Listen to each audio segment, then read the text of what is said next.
खरं तर जी पीडित कुटुंबीय आहेत, त्यांना मी असेल, काका असतील, स्वातीताई असतील, आम्ही सर्वजण भेटलो. त्यांच्याशी चर्चा केली. त्यांचं काय मत आहे हे तिथं आम्ही जाणून घेतलं. या सर्वांचं एकच मत आहे, हा जो विक्षिप्त आणि जो क्रिमिनल माइंडेड व्यक्ती आहे, ज्याने हे कृत्य केलं, त्या व्यक्तीला फक्त एकच सजा मिळाली पाहिजे, ते म्हणजे फाशी, आणि ते सुद्धा लवकरात लवकर. बाकी या परिवाराची काही आर्थिक कुठेही काही मागणी नाही, काय नाही. फक्त त्या मुलीला न्याय मिळाला पाहिजे अशी या सगळ्यांची मागणी आहे. फाशी ही लवकरात लवकर तिथं झाली पाहिजे. आम्ही सुद्धा त्यांना सांगितलं, सरकार मदत करेलच, प्रशासकीय अधिकारी मदत करतील, पण आमच्यासारख्या सामाजिक कार्यकर्त्यांकडनं सुद्धा जर त्यांची काही अपेक्षा असेल तर नक्कीच ती आम्हाला सांगावी. चांगले वकील, त्यांच्याकडनं काही सल्ला, या सगळ्या मदत करण्यासाठी आम्ही सर्वजण त्या ठिकाणी तयार आहोत, अशी भूमिका त्यांच्यासमोर तिथं मांडली. त्याच्याच बरोबर सरकारला आम्हाला खरं तर विनंती करायची आहे, बाल हक्क समिती यांच्याकडनं ज्या पद्धतीने लवकरात लवकर काही पावलं घेण्याची अपेक्षा आहे, ती पावलं तिथं घेतली जात नाहीत. महिला आयोग महाराष्ट्राकडनं अजूनपर्यंत कुठलीही ॲक्शन तिथं घेतली गेली नाही. त्यांच्याकडनं पाठपुरावा झाला नाही. अध्यक्ष नसले तरी अधिकारी त्या ठिकाणी आहेत, त्यामुळे त्यांच्याकडनं अपेक्षा आहे की लवकरात लवकर तिची ॲक्शन तिथं घेण्यात यावी व एक योग्य असा पारदर्शक पद्धतीने काम करणारा चांगला वकील हा या पीपी म्हणून या प्रकरणासाठी त्या ठिकाणी देण्यात यावा. त्याच्याचबरोबर वकील संघटना जी आहे भोर तालुक्याची, त्यांचा मी आभार व्यक्त करतो. पुणे जिल्ह्यामध्ये सुद्धा अशी चर्चा आहे की तो पलीकडे असणारा जो क्रिमिनल आहे त्याला कुणीही वकीलपत्र त्याचं घेणार नाही, अशी भूमिका त्या ठिकाणी त्यांनी मांडली. त्यामुळे सामाजिक कार्यकर्ते, राजकीय नेते व त्याच्याचबरोबर महाराष्ट्राची जनता या परिवाराबरोबर त्या ठिकाणी भक्कमपणे आहे. मीडिया सुद्धा या परिवारावर भक्कमपणे आहे. त्याला काल पुण्यामध्ये आंदोलन झालं, 4 तास सगळा हवे बंद झाला. घटना संतापजनक आहे. त्यांच्या नातेवाईकांनी मृतदेह ठेवून आंदोलन केलेलं होतं, मात्र त्यानंतर सुद्धा पोलिसांनी हे आंदोलन संपवलं. त्यांचं समाधान झालं होतं राज्य सरकारच्या चर्चेशी का? आता तुम्ही चर्चा केली, काय बोलणं झालं होतं आंदोलनानंतर? एकतर काल जे काय आंदोलन झालं, लोक भावनिक आहेत, परिवार भावनिक आहेत, या सोसायटीमध्ये राहणारे सुद्धा लोक तिथं भावनिक आहेत, आणि त्या अनुषंगाने लोक रस्त्यावर उतरून त्या चिमुकलीला न्याय मिळावा यासाठी तिथं प्रयत्न करत होते.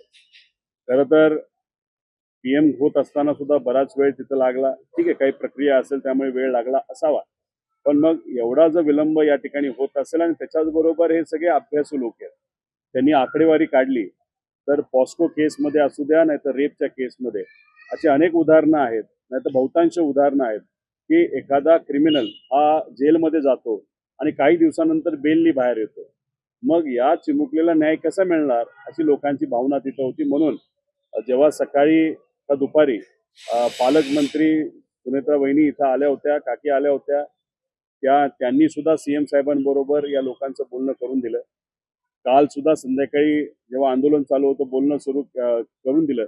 सीएम साहेबांनी शब्द दिलाय, जो आता इथे असणाऱ्या काही सामाजिक कार्यकर्त्यांनी बोलून दाखवला, 14 दिवसामध्ये आम्ही हे प्रकरण निकाली काढू. तसं 14 दिवस आणि आजची सगळी व्यवस्था बघितली तर हा आकडा फक्त शब्दाचा नसावा अशी आमची अपेक्षा आहे, कारण का चार्जशीट करण्यासाठीच 15 दिवस तिथं लागणार आहे. त्यामुळे सरकारकडनं अपेक्षा आहे या विषयामध्ये लक्ष घालून लवकरात लवकर तिथं कारवाई तिथं केली गेली पाहिजे. माझं एवढंच मत आहे की ही दुर्घटना जी घडली, हे जे काही कृत्य त्या ठिकाणी घडलं, याचा निषेध आम्ही सर्वजण करतोच, पण मग आता महिला आयोग त्याचं अध्यक्षपद हे जे मोकळं आहे, त्या पदावर निवृत्त IPS अधिकारी मीरा बोरवणकर मॅडम यांची नियुक्ती तरी करण्यात यावी, नाहीतर निवृत्त IAS मध्ये मेधा गाडगीळ यांची नियुक्ती तिथं करण्यात यावी. सामाजिक कार्यकर्त्या वर्षा देशपांडे जे स्त्रीभ्रूण हत्यावर त्या ठिकाणी काम करतात, त्यांचं करण्यात यावं. मनीषा गुप्ते यांची तरी करण्यात यावी. कुणीही करा, पण राजकीय व्यक्ती त्या महिला आयोगावर बसला नाही पाहिजे याची दक्षता सरकारकडनं त्या ठिकाणी करण्यात यावी, अशी एक विनंती करतो. आणि त्याच्याचबरोबर आपण जर बघितलं तर सातत्याने होतं असं की फास्ट ट्रॅक कोर्ट तुम्ही निर्माण करा, लवकरात लवकर न्याय देण्याचा प्रयत्न करा.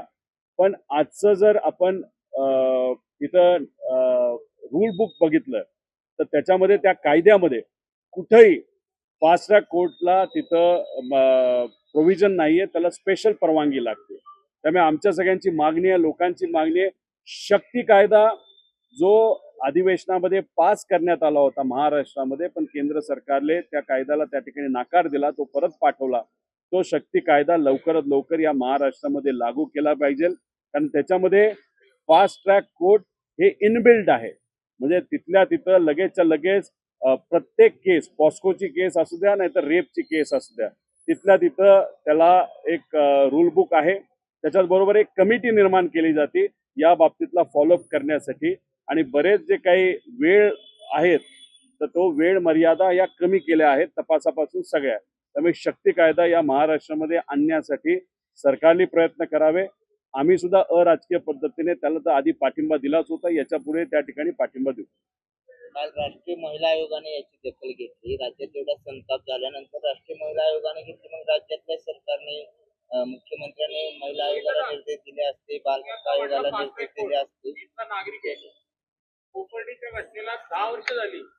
फास्ट ट्रॅक कोर्टाचा खटला चालवला. अजूनही आरोपी तसेच. या केसमध्ये फास्ट ट्रॅक कोर्टाचा फायदा काय? दादा, माझं हेच मत आहे, तुम्ही बरोबर म्हणत आहात. त्यामुळे मी परिवाराशी बोलत असताना आणि काल सुद्धा मी जेव्हा नसरापूरला गेलो होतो, तिथं सामाजिक कार्यकर्ते आणि काही वकील संघटनेतील लोक तिथं आले होते. याच्यामध्ये मी त्यांना स्पेसिफिकली सांगितलं, सुप्रीम कोर्टची एक बच्चन सिंग विरुद्ध स्टेट ऑफ पंजाबची एक केस आहे सुप्रीम कोर्टाची 1980ची. त्याच्यामध्ये मागणी राज्य सरकारकडनं जेव्हा केली जाते तेव्हा कॅपिटल पनिशमेंटची मागणी केली पाहिजे, आणि ती जर केली तर निकाल हा 100% तिथं लागू शकतो. पण कायदा जो आपला आहे, कायदा आजचा, तोच काही प्रमाणात चुकीचा आहे, त्याच्यामध्ये पळवाटा आहेत. म्हणून कायदा, जी तुमची आणि सगळ्यांची मागणी, कायदाच हा बदलला गेला पाहिजे. आणि त्यालाच मी म्हणतोय शक्ती कायदा हा तो कायदा आहे. त्याच्यामध्ये जे बदल केले आहेत त्यातून हे असे चुकीच्या प्रवृत्तीचे चिरकुट माणसं जे असे कृत्य करतात ते त्यातून सुटू शकत नाही. त्यामुळे तुमची मागणी आणि लोकांची मागणी जी आहे, कायद्यामध्येच बदल करा, आणि तीच सगळ्यांची मागणी असल्यामुळे सरकारने शक्ती कायदा हा लवकरात लवकर लागू करण्यासाठी पावले उचलावीत. आणि जर सरकारने निर्णय घेतला की पुढच्या 2 दिवसात, 10 दिवसात, जेव्हा केव्हा ही शक्ती कायदा पास करण्यासाठी एक स्पेशल सेशन बोलवण्यात यावं, आम्ही विरोधात असणारे जे कोणी आमदार आहेत, कार्यकर्ते म्हणून त्याला पाठिंबा देऊन हा शक्ती कायदा लवकरात लवकर पास जर झाला तर तुम्ही म्हणता तसं 10-10 वर्ष, 15-15 वर्ष जो निकाल लागत नाही तो निकाल काही महिन्यांमध्ये तिथं लागू शकतो, पण त्याला कायदा बदलावा लागेल.